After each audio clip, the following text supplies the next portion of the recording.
Well, nagbabalik sa music scene ang music scene muli ang sa concert si Jendier Fernandez. Siya ay isang recording artist noong dekada 90, 90s. Muli niyang ni-record ang kanyang hit single na Unang Pag-ibig na tumanggap ng Best Country Ballad Recording Award noong Awit Awards 1993. Siya ay aktibo ngayon sa paggawa pa ng mga original songs.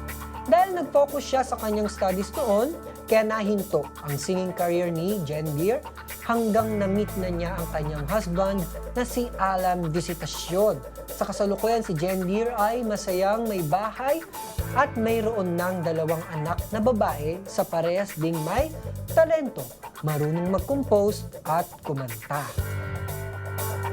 The song is about, it's unrequited love song. Parang yung mga paasa, just as the same as what the Hugot song is all about. And actually kasi, nung nirelease ko yan, I'm only 15. So I sound like, bata. So the way I sang that song, hindi pa ganun kahugot, wala ka masyadong pakiramdam, feelings. Kasi hindi pa naman ako naranasan yung about the song. So ngayon, narinig ko siya, medyo may feelings na, especially kinukoach ako ng husband ko na, ano ba yan, lagyan mo naman ng feeling, kasi painful yung song eh. So dapat meron parang masakit, sasaktan. So, successful naman ako dun sa pag-remake niya, and people are, my family and friends would say na, ay, it's better, it's nicer.